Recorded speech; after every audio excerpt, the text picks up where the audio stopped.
Olá, muita paz a todos e a todas.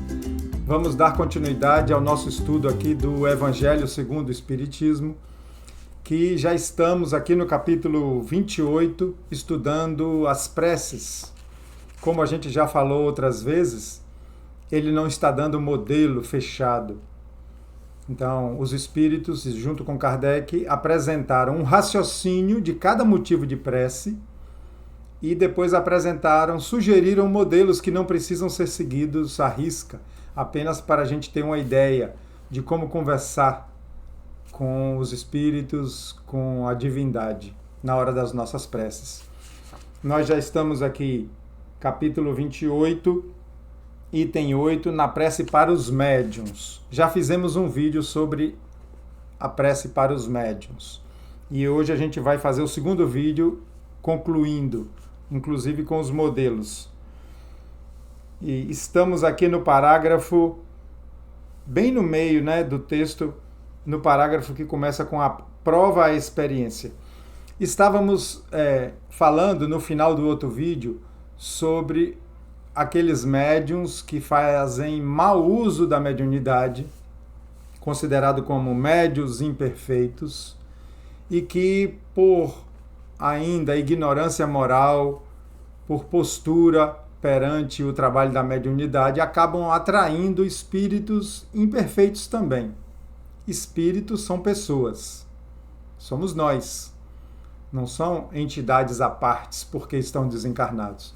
Então, sempre que tiver uma sintonia, sempre que tiver uma afinidade de propósitos, vão ser atraídos.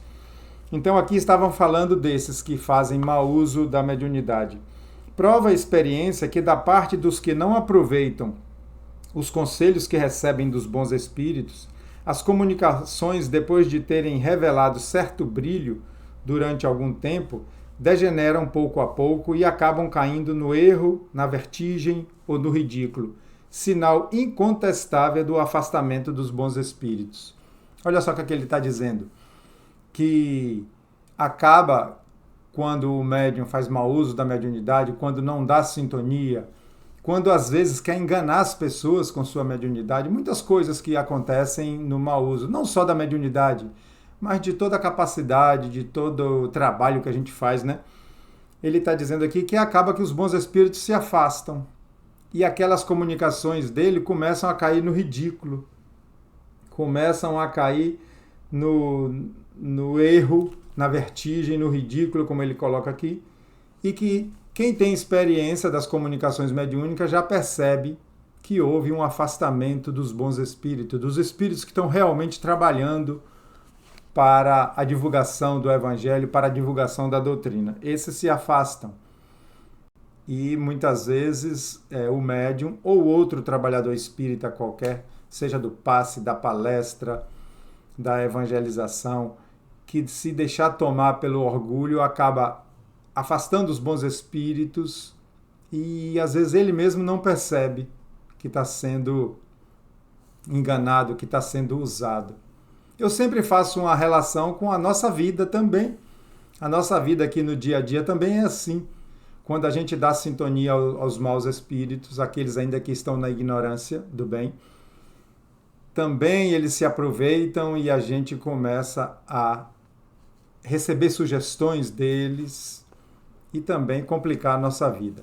Não é só com os médiuns de trabalho, os médiuns ostensivos, porque médiuns todos nós somos, em algum grau. Então vamos aqui. Conseguir a assistência destes, dos bons espíritos, afastar os espíritos levianos e mentirosos, tal deve ser a meta para a qual convirjam os esforços constantes de todos os médiuns sérios. Sem isso, a mediunidade se torna uma faculdade estéril, capaz mesmo de redundar em prejuízo daquele que a possua, pois pode degenerar em perigosa obsessão. Para os médiuns, essa possibilidade de uma obsessão complicada ainda é mais forte, porque eles estão mais abertos à influência, à comunicação e às sugestões dos espíritos. né? Tem médium que ouve, que vê, tem médium que recebe a intuição, tem médium sensitivo que sente o que o espírito está sentindo, então acaba em perigosa obsessão. Olha só. Então é importante o estudo, né? Aqueles que descobrem que são médiums pelas evidências, muitas vezes no centro espírita é comunicado a ele isso. O caminho é, se quiser trabalhar na mediunidade, estudar, frequentar as reuniões de desenvolvimento da mediunidade e passar a entender, e assim ter um melhor controle dela.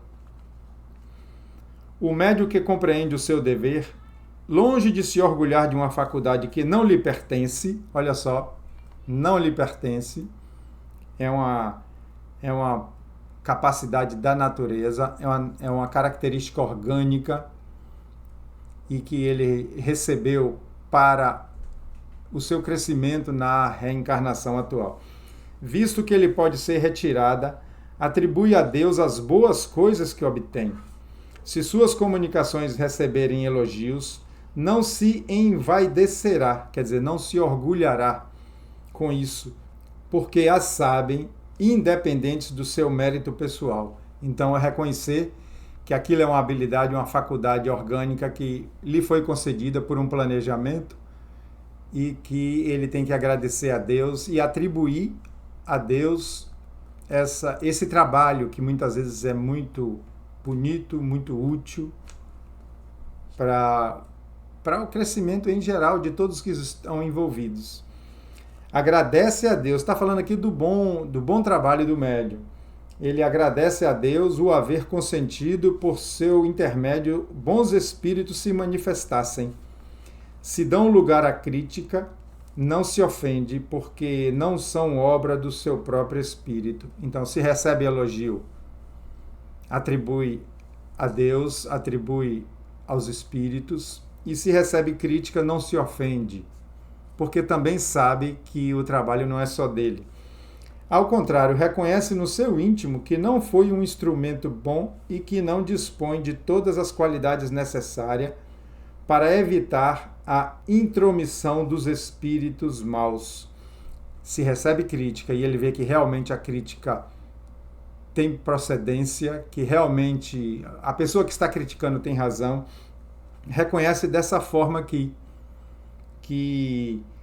deu oportunidade para que os maus espíritos se intrometessem. No texto aqui está obstar a imiscuição, mas eu já traduzi no dicionário, obstar a imiscuição é evitar a intromissão. Então, reconhecer que ele, como médium, não conseguiu evitar a intromissão de sugestões ruins dos maus espíritos. Cuide, então, de adquirir essas qualidades e suplica por meio da prece as forças que lhe faltam. Porque todos nós estamos sujeitos a erros, a falhar. Então, é reconhecer o erro, procurar não errar mais, pedir perdão a quem deve ser pedido e prosseguir se melhorando. Isso na mediunidade e em tudo. Então, aqui encerrou esse item 9 que a gente estava estudando. Já tínhamos estudado o item 8, 9 e agora a gente vai para o 10, que é a sugestão da prece. Ele sugerindo um modelo que não precisa ser seguido cegamente, mas é um caminho.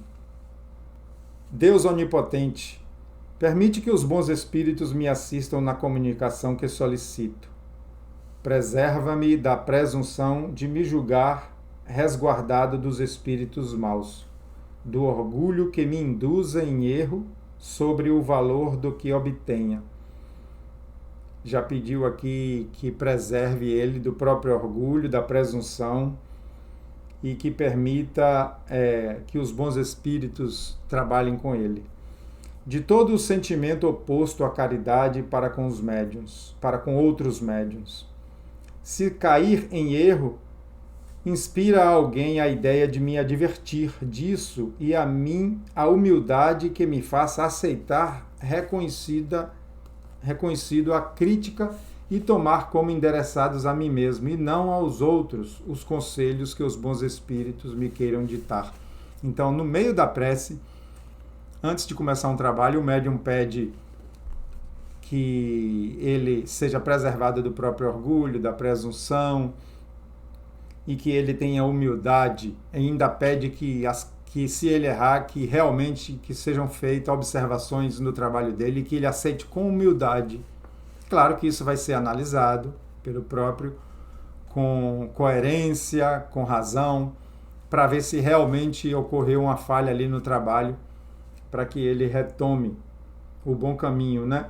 E principalmente que ele entenda que o que ele está psicografando, psicofonando dos bons espíritos, é para ele também. Ele não está escrevendo para os outros, como às vezes a gente faz no Evangelho no Lar. Olha, fulano, isso é para você. Caiu para você. Não, caiu para todo mundo. É porque a gente vê mais o erro no outro, né? Não disse Jesus, por que vedes o argueiro no olho do outro e não ver a trave no teu? Argueiro significa um cisco e a trave uma lasca de pau, uma madeira grande. Então eu não vejo o meu grande erro, mas vejo o pequeno erro do outro. Continuando aqui o modelo da oração. Se for tentado a cometer abuso, no que quer que seja, ou a mira envaidecer na faculdade que te aprove conceder-me, peço que me arretire, que me arretire, de preferência, a consentir e seja ela desviada do seu objetivo providencial, que é o bem de todos e o meu próprio avanço moral. Ele ainda pede que, se ele não estiver conseguindo fazer um bom uso da mediunidade, usar ela para o bem, ele ainda pede aqui na prece, me retire essa mediunidade, enfraqueça ela em mim para que eu não use ela de forma errada. Então é uma sugestão de prece que leva o médium à humildade, à tranquilidade na hora de receber as críticas, serenidade na hora de receber elogios, e isso vale para a nossa vida, não só para os médiuns, não só para a mediunidade, mas para tudo. Serenidade, humildade e saber que somos passíveis de erros na vida comum e nos trabalhos, todo mundo é, e desenvolvermos mais a nossa tolerância. Então, na prece para os médiuns já estão aqui. No próximo a gente vai começar aqui, prece por aquele que ora. A gente vai aprender, estudar aqui uma prece que a gente faz por nós mesmos, né? Por nós mesmos. Então, vamos agradecer por essa oportunidade de estar aqui estudando o Evangelho, que são o aprendizado dos valores nobres dessa vida. A gente gasta tanto tempo com coisa fútil, com coisa sem importância, e o aprendizado do bem, do amor, do que o Cristo deixou, do trabalho mediúnico, do trabalho dos centros espíritas, do trabalho cristão, que são os valores verdadeiros que levamos depois do desencarne, na linguagem popular, depois da morte. Isso é que a gente devia gastar mais energia em nossa vida. Tá bom? Que Jesus nos abençoe e até o próximo.